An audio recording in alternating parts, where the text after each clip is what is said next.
What is happening, what is going on, you absolute bunch of legends. What I'm going to do in this video, it's not going to be a material tutorial.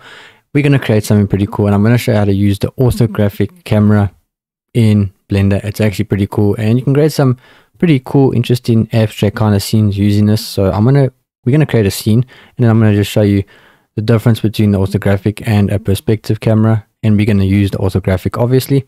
So without further ado, let's get into the video. Okay, so first thing you want to do is go Shift A, and you want to get a mesh, and you want to get a plane, not a cube, a plane, and boom, S. Let's scale it up quite a lot to about somewhere like that. That should be fine. And now what you want to do is click here, and let's go to Shift A, and let's get a camera.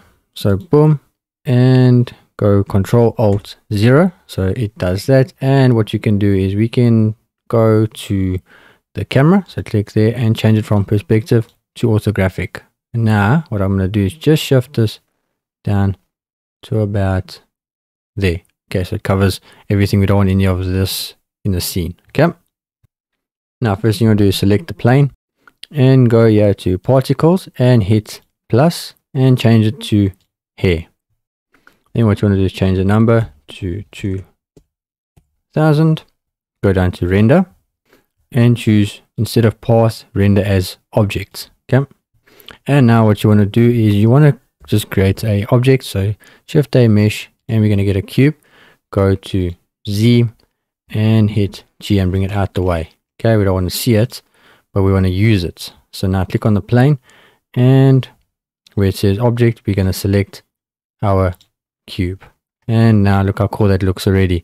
So you could do this with another, you could basically do, it's a cool way of kind of like scattering, well, not scattering, but yeah, it's you can use the particle system in a cool way to create some awesome looking things. So if I just click there, you can see what it looks like already. So I'm just going to click back on here, and then you want to select object rotation, and then what's cool is you can change the scale randomness. So if I do that, you can see there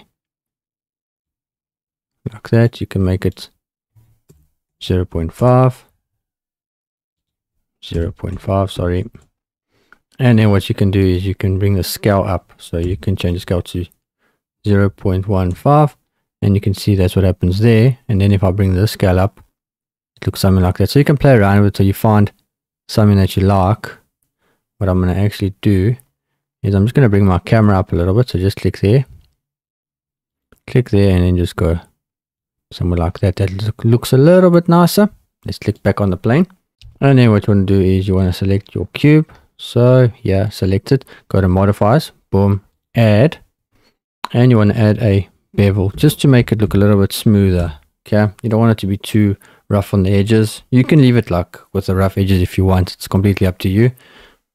But usually when you're doing these kind of scenes, you want kind of like a nice smooth, not a hard edge.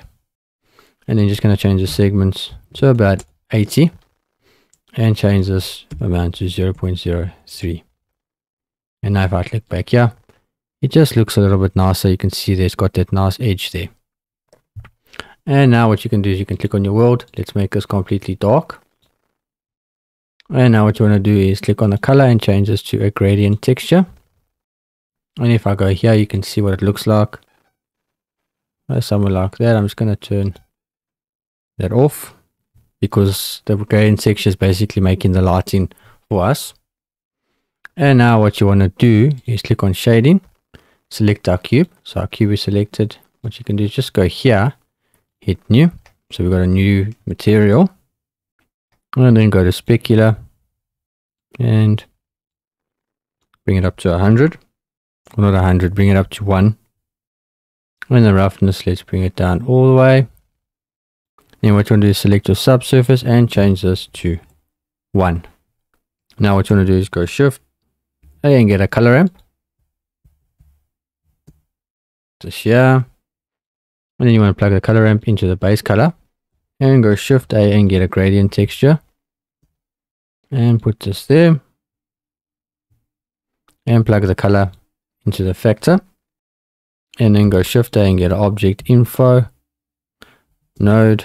Plug the random into the vector, and then hit plus on your color ramp and change it from linear to ease.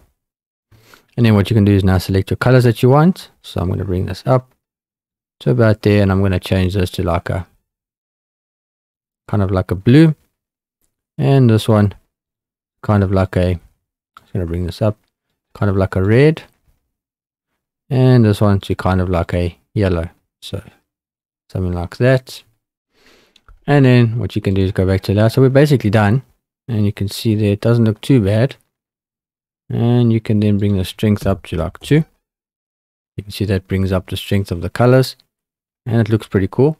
And what you can then do is, it looks a bit weird now, but just click on your camera, click there and go down to viewport display, and yeah, where it says that passe or whatever, just make this 1, and now you can see what it looks like, and it looks pretty cool. So you don't need to do, you could always texture the, or put on whatever you want on the cube, and yeah, you could do this, but this kind of gives you a little bit more random values, randomness to your scene, and you can see the difference. So if I click here, well, I'm on the camera, if I click here and go all the way up and change it to perspective, you can see how weird it looks. But with orthographic, it looks really nice like this, in my opinion. And it's like, you can just create nice wallpapers, you can create awesome looking abstract kind of scenes, and this could even be like a background.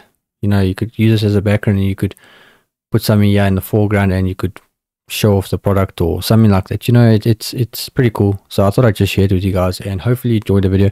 Make sure you subscribe, and I'll see you in the next video. Make sure you check out Blender Kits, link in the description, 10% off.